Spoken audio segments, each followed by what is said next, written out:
So with me is Shane Foran, who's the regional franchisor for gyms Mowing in South Australia, who has more than 130 franchise owners. And you've been involved with gyms for around 20 years. So maybe you just want to tell us a bit about your story and your journey with gyms so far.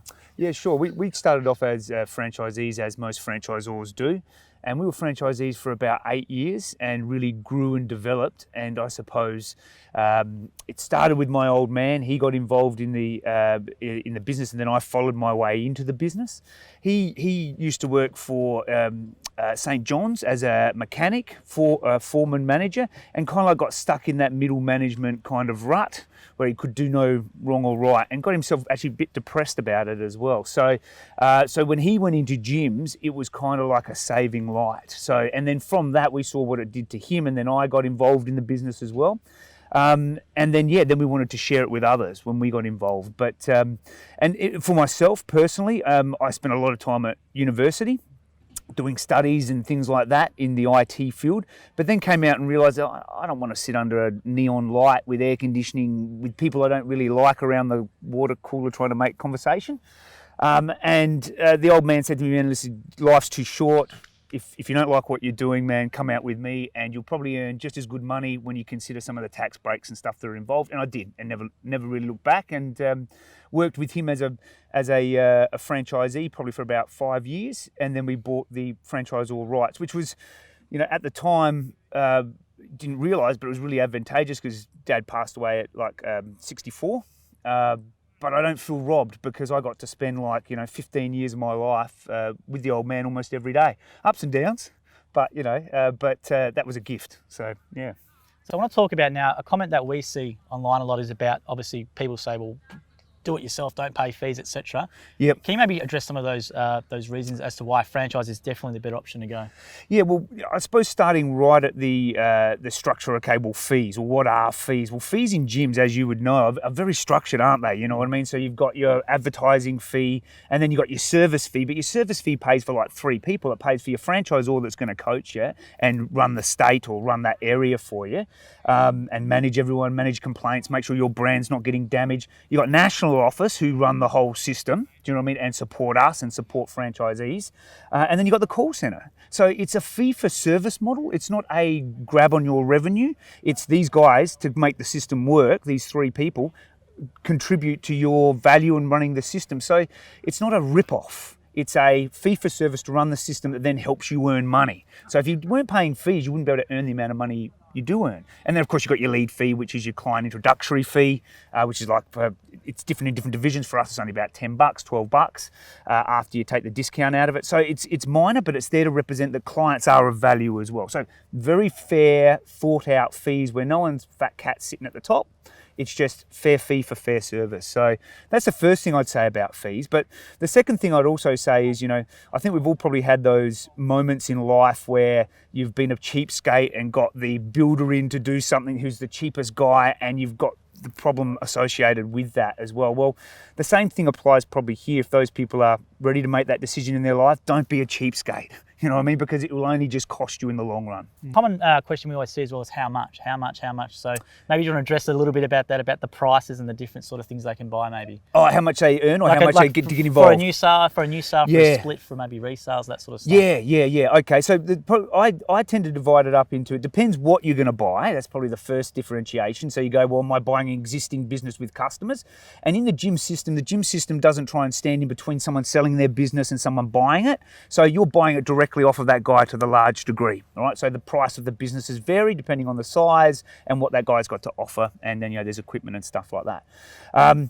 In general, I use a very simple way of describing it to guys coming in that tries to make it nice and simple and help them. And the first one is there's about $5,000 worth of training and getting involved costs with gyms. So $5,000, no matter what you're buying, resale, new one, doesn't matter. $5,000, OH&S pack, uniforms, training, they're your main ones, right? But it's about $5,000. It adds up to between 4 and 5. The second one is going, okay, well, am I buying an existing business for $25,000? About the average, 25 to 35 for us is about the average. There is some more expensive ones, but that's the general one. Then trailer and equipment is the other component, but in general, they can be leased. So I always say spend more money on the business and rent your trailer and equipment, and it costs you nothing up front, unless you're buying it off of the existing guy. So everyone's different. So it's part of your franchisor's role, or my role when you're getting involved in business, is to sit down with you and go, what do you want?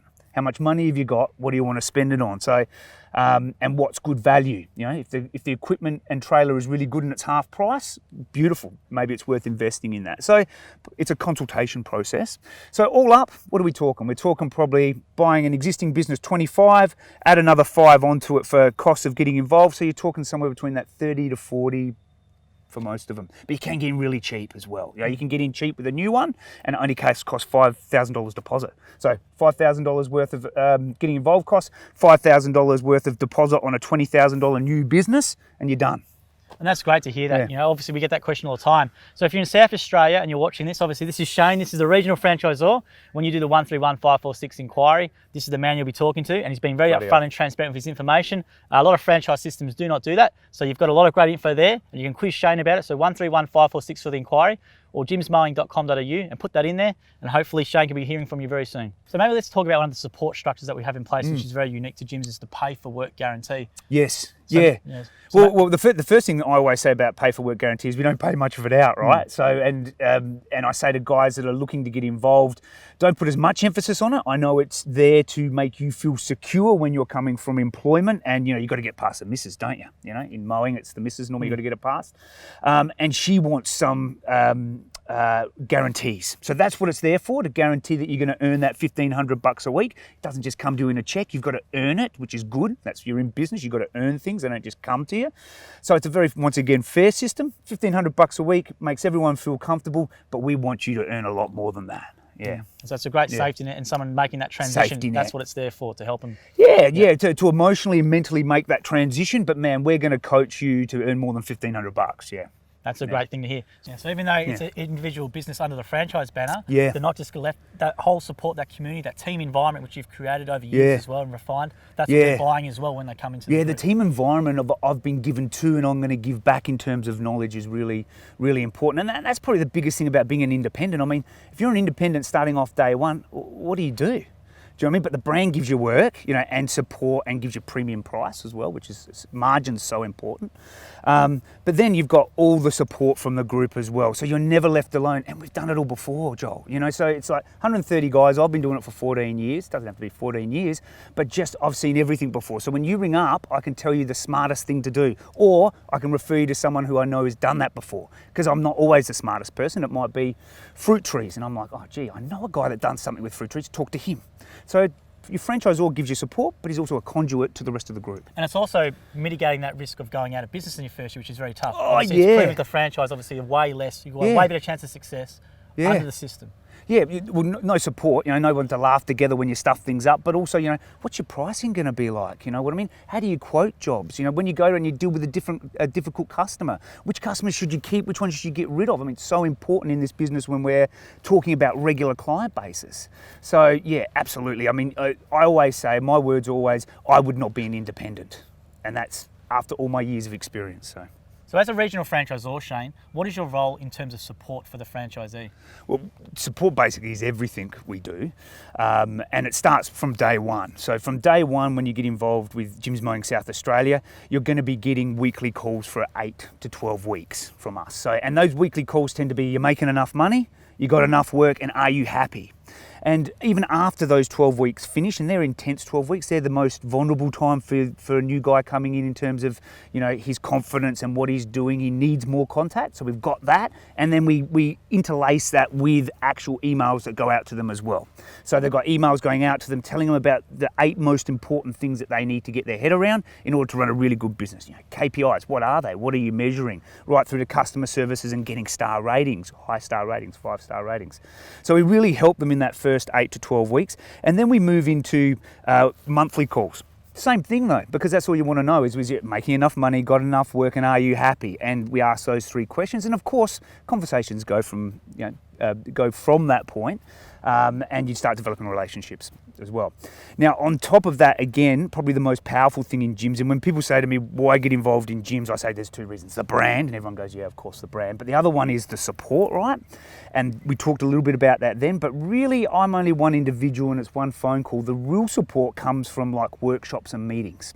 So when we get together once a month and we go around the group and we go, hey buddy, what happened this month? And the new guys will say, I misquoted a job, and everyone laughs and go, yeah, we did that when we first started, but those other guys in the meeting will then contribute and go, and this is how I learned not to do that. And as you're going around the group of 20 people and asking those questions, there's nuggets of gold that come out that you just go, oh, that's so smart. So it's the interaction, it's the making a conduit for the guys to talk amongst themselves, form relationships amongst themselves locally, and share knowledge. And that all comes back because when someone's helped you out, when you get a bit of experience, you'll be in a position to help them out and, you know, guide them and stuff like that. So it's a real hands-on approach to support.